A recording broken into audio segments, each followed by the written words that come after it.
It's up to you. The ball's in your fucking court.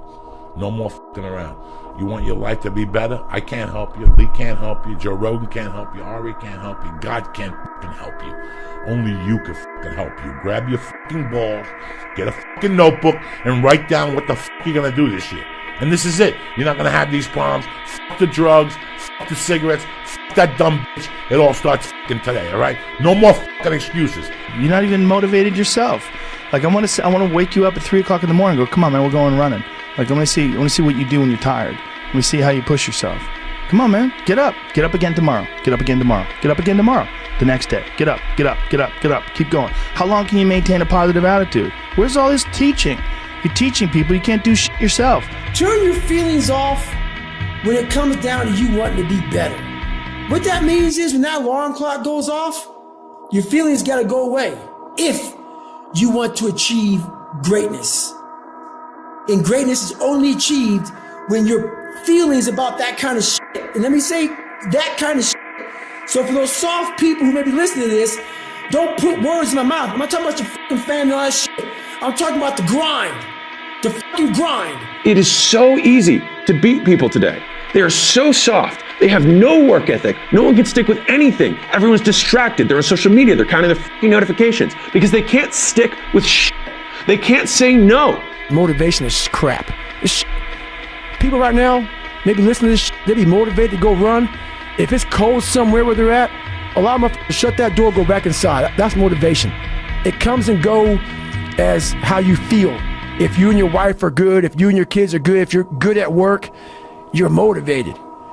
I like a motherfucker whose life is imploded, ain't got shit in life, and says, I still gotta get after it today, man. If you have to ask how to get motivated to go to the gym, you don't need to be going to the gym. You don't want it enough. When you're sick and tired of looking and feeling like shit, you'll show up, motherfucker. I'll see you there. Because you're going to look in the mirror and you're going to be like, fuck that. You're going to want to be in the gym. You cannot change your life unless you change something. If you always do what you always did, you'll always get what you always got. No matter what it is. Many times you say to yourself, I gotta lose weight, I'm too fat. And then you know what? During the day you eat at night, and the next day you get mad at yourself. Well, what do you want? What do you want? You gotta change something. Be a dangerous man. Now, being dangerous is not being a threat. They're two different things. All right? And it's not about going out and lifting weights and getting a bunch of tattoos and wearing leather jackets and walking around with your chest and shoulders up, hulking around saying, I'm dangerous. That's very rarely is that a dangerous man. Often the most dangerous man in the room is the quietest man in the room. But I had this fire that I'm going to be somebody.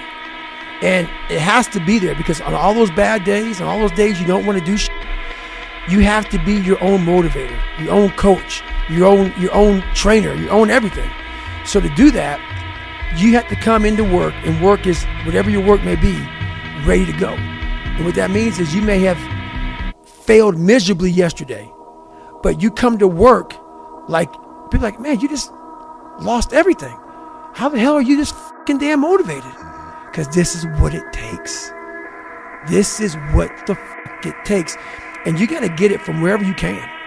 Whether you make up this illusion of your life or this false reality that gets you motivated, whatever gets you motivated, it's got to be here at the tip of your brain at all times. Because in those dark moments, you got to pull it out. So that's the big thing for me, man. I was always fired up at all times. There comes a day where being average, being mediocre is just sickening to you. It's just sickening. It makes you want to throw up. Because you've seen people with far less talent than you. As you're growing up with them, their childhood buddies, whatever else, they didn't have what you had. Yet now they're going to become something that you haven't. There comes that day. It's either when you're young, and it strikes you on the baseball field because you're sick of striking out, or it's when you get fired from your 5th job, and your wife and kids are on your ass because you don't know how to support them anymore. There comes a fucking day where push comes to shove. Where being mediocre, being like average and shit just fucking burns and sucks so much. You can't deal with it one more day, and you get off your fucking ass, and you create something that's always been there. It's always been inside of you trying to come out, but you've never wanted to unwrap it because there's too much fucking pain and commitment. You were scared you were gonna fail. You were scared if you started, you never finish it. You didn't want to tell anyone about it. You knew it was there, but you never wanted to embark on it until something fucking hits. You're going to lose sleep. You'll doubt whether it'll work. You'll stress to make ends meet. You won't finish your to-do list. You'll wonder whether you made the right call and have no way to know for years. This is what hard feels like, and that's okay. Everything worth doing is hard, and the more worth doing it is, the harder it is. The greater the payoff, the greater the hardship. If it's hard, good. It means no one else will do it. More for you. If you stay in your comfort zone, that's where you will fail. You will fail in your comfort zone. Success is not a comfortable procedure. It is a very uncomfortable thing to attempt. So you got to get comfortable being uncomfortable if you ever want to be successful. Look, I'd love to sugarcoat this thing for you. I'd love to tell you, look, you can go out here and get rich, do a couple of things. That ain't happening. You got to get real doggish. You've got to create a lot of different emotion to heighten your sense of awareness and focus. Like, for me, anger was good. Anger was good because it was motivating. The more I could create an enemy, the more I wanted to go out and kill those guys. Sometimes life can really hijack your fucking mind. When that happens to you, you're all fucked up. Your goals, your ambitions, everything is out the fucking window. In life, we all go through different things. Sometimes your girlfriend or boyfriend breaks up with you. Guess what? Get the fuck over it. They no longer want you. Maybe you failed a test in school. You worked your ass off. Guess what? You failed the fucking test. Get over it. Move past it. Learn to not let life hijack your brain. At work, you've been working your ass off for that new promotion. You don't fucking get it. Someone else does. Maybe they kiss better ass than you do. Guess what? Get over it. Life will hijack your mind if you let it. Don't allow all these things to make you a lesser person. You must own your mind. Don't let life own yours. There's human beings that have different temperament and different minds and different mentality and a ruthless competitive drive that's almost terrifying to the ordinary person. That guy, if we were living 1,000 years ago, he would be on a horse with the biggest battle axe, waiting in the back, hacking heads off, and everybody would be running. And those people have always existed. These dominators have always existed. The only thing that you can do is win so big that all of them constantly compare themselves to you, and then you'll forget they exist. Success is the only revenge. He's like, it's not the best revenge. He's like, it's the only one. There's no other revenge. Because everything else is petty. Everything else does show that you were thinking about these people all day long, which means they win by default. He's like, all you can do is think about your goal and winning.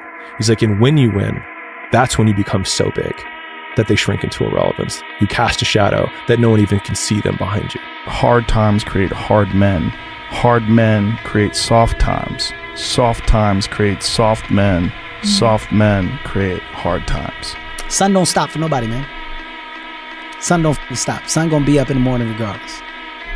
That sun is gonna be up in the morning regardless of how I fucking feel and how depressed I am. The sun is gonna fucking shine in the morning, and at nighttime the moon gonna be there, and you gonna look up. These days gonna keep going by. So do you let the days go by and look up and you done wasted a year doing what? Or do you just pick it up? All right, well, gotta figure it out. Made some mistakes. Life goes on. Let me figure out life from this point. It's these moments, these decisions we make on a daily basis. Do we get up early and go for a run? Do we hit the snooze button? Do we go that extra rep in the gym and our body's dying? Do we push past that? All these little things are the inches that add up to be the measure of difference between first place and forever forgotten. Second place. Huge margins.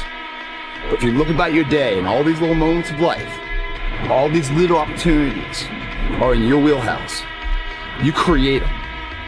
And later in life, when you're crying because you came up short, stop being so selfish. Look back on your day, examine it, put it under a microscope, and have responsibility for your actions. Those inches you need to be number one then, which is now in the past, are around us every single day. It's not a bad break. It's not the ref making a bad call. is that you get up that day and do those little tiny things, the little details, the little nuggets of life. Because if I just think, well, tomorrow I'm just going to coast and eat Twinkies and watch TV. Oh, hello, sadness, my old friend. Hello, depression. Because when you're not doing anything, you feel like shit. And that's just a part of being a human being. And we can pretend that we're something other than what we really are. And we can pretend, nah, me, man, I'm just cool, just chilling, doing nothing. Bullshit. You're a fucking human. You're a human being. You evolved from the fucking hundreds of thousands of years of hunters and gatherers and people that were struggling. Those human reward systems are carved deeply into your DNA. And if you don't respect that, if you don't respect the mechanism of happiness and fulfillment and what you really need to do in order to feel satisfied in life, camaraderie, love, family, friendship, struggle, testing yourself, learning, all those things are imperative. They're all a giant part of being a person. It's hard when you're young to wake up in the off season at 6 a.m. to go train and work out, knowing that all your friends are sleeping in and eating pancakes. It's hard when you're on your way to practice, weighed down with all your gear, and it's 90 degrees out and all the other kids are at the pool or at the beach, and your body is already completely exhausted from workouts in 2 days. It's hard to throw, catch, block, and tackle, and hit kids when they're way bigger and way more developed than you, only to go home that night bruised and battered and strained, but knowing you have to show up again the next day for just the chance to try again. But understand this, life is hard.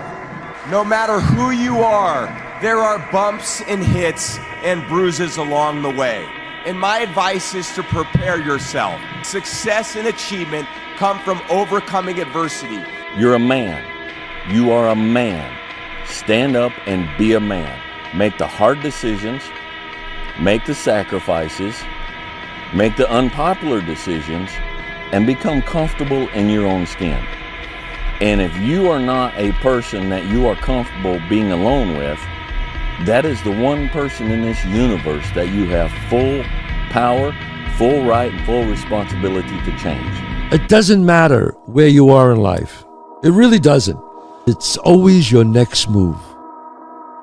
Your next move that counts. No matter where you are. You could be, look, I was dead broke. My electric bill was being shut off. And there were people even like worse off than I was. It doesn't matter. You could change your life if you want to. It's always your next decision. So I define learning by same condition, new behavior. And so when you go to a video game and you battle through the level and you battle the boss, if you keep doing the same thing to the boss and you keep losing, then you have not learned because you have the same condition and the same behavior. And so I often say that, like, for anyone who's listening to this podcast, if the goal is to get better and you're like, man, I really want to learn something from this podcast. If you listen to this podcast and then you're in the same exact conditions as you were before, and then you do not change your behavior, you learned nothing. If he doesn't change his behavior and he's in the same conditions, he's a dummy. Trial and error. You know, you grow up and you make game-winning shots and it's awesome. You come back the next day and miss a game-winning shot and it's misery. And then the next day comes and you're back playing again. And you understand that life has this cyclical nature where it's, you know, what you do on Monday, it's fantastic, but then Tuesday is a bad day. But guess what? There's Wednesday. Yeah. So are we just supposed to live our lives like this the whole time? You know, versus just staying like this and understanding that it's really just a journey of evolution every day. It's just constant improvement, constant curiosity, constantly getting better. The results don't really matter. It's the figuring out that matters. So when I win, it's awesome. It's always great to win. Winning is a great feeling in business, in sports, in life, and definitely in gambling. Losing is never fun, but it's part of the game. You know what I mean? If you want to be in the game, and it's sports, it's business, or whatever, there's going to be wins and there's going to be losses. And you have to take them both in stride. And you have to be able to, you know, there's a lot of people, when you gamble, right, and you lose, and you go into a deep, dark depression. I've seen this with guys that do it. Get depressed, and gambling isn't for you. You know? If you are the type of person that's on social media, and people say horrible things to you, and you get depressed and you shouldn't be on social media. You know what I mean?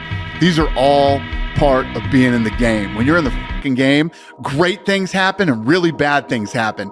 And you got to take it all in stride. And you got to pick yourself up the next day, strap your fucking shoes back on and get out there and go to fucking war again. This is yours. You're the captain. You're the master. You're the foreman. You're the general. You're the head. Don't give control of this to nobody, especially the devil. Do not let Satan come in here and function and operate, because he has one mission: to keep you off course, to make you not think it's possible, to make you think that God don't hear you. His job is only to destroy you, to make sure that you don't become what God intended for you to become. That's the mission of the devil. Now, if you don't believe in the devil, this conversation ain't for you. If you don't believe in God, this conversation ain't for you. I'm not talking to you. I'm talking to people who are spiritually based. Your attitude has a giant effect, not just on your life, but on other people's lives around you. That's the other thing about it. Those I can't catch a break guys, get them the fuck away from me. I can't be around those guys. I don't want to hear that shit. I don't want to hear that shit. I don't buy it. Because everybody has bad breaks. I've had a ton of bad breaks. But you know what I did? I stayed up. And I thought through it. And I figured out what the fuck I did wrong. And then I went back. It's like, I fucked up everything I've ever done 100 times. There's no other way to do it. And I've had a bunch of shitty breaks. Everybody has. But you got to realize when you have those shitty breaks what that is. It's an opportunity for you to reassess, reboot, get better, figure out another way, find another way through. It's just little challenges. And the people that look at those challenges and go, why do I always have these challenges? They're cancer. Those people are dangerous to be around. They will rob you of your enthusiasm. They don't give you any fuel. They're the opposite of fuel. Yeah. You actually know it's worth it. That's why you're asking this question. You know it's worth it. You know it's worth it to have discipline, but you think there's an easier way. You think that it's something that people have. You think that when Jocko's alarm clock goes off, it's like, oh, just like my father taught me, I rise and I shine. You know, like, no. It's like the pillow feels soft and comfortable. And the alarm clock is banging on my head and I don't like it. But you know what? I know it's worth it to get up and get after it. I know it's worth it, and you know it's worth it. Here's the thing, though. We all know it's worth it. Imagine you're on your deathbed, and standing around your deathbed are the ghosts representing your unfulfilled potential. The ghost of the ideas you never acted on. The ghost of the talents you didn't use. And they're standing around your bed, angry, disappointed, and upset. They say, we came to you because you could have brought us to life, they say. And now we have to go to the grave together. So I ask you today, how many ghosts are going to be around your bed when your time comes? I became obsessed. With being the baddest motherfucker that God ever created. Am I that? I don't care. I believe it. And I was trying to tell him, once you become obsessed with something, it's okay to be unbalanced for a while. It's okay. Don't be all this stuff people say, you got to be balanced. To be the best in the world at what you do. It's not about being a Navy SEAL, people. The best at what you do, you have to be unbalanced to find every bit of energy and strength that you have to pull it off. Then you get balanced once you become great. We're all writing a book. What's your book look like? What does your fucking book look like? Like your life is a book. You got a bunch of chapters in your book, but when they close that book, how good was the book? How good was your book? What was the ending to your book? If the ending to my book can be so amazing because of all that was done, not the money, all that was accomplished, the first to do, the man that did this, he caused the merger between this. Because of his commitment and growth to this, the communities were then given this, made education this, changed the way the schooling was blah, blah, blah, gave books, gave computers, gave all of the things that can be associated with you and your existence become a part of the chapters in your book. So my drive is about my book. There'll be times where you succeed and there are times that you fail. So wasting your time doubting whether you're going to be successful or not is pointless. It is. I mean, you just put one foot in front of the other You control what you can't control, and then you see what the outcome is. Right? If you win, great. You're going to have to wake up the next day and do the journey over again. If you lose, it sucks, but you're going to have to wake up the next day and do the journey all over again anyway. Right? So it's really pointless to sit here and debate or have doubt or this, that, and the other. You train as hard as you can, and you step out there and you let it flow.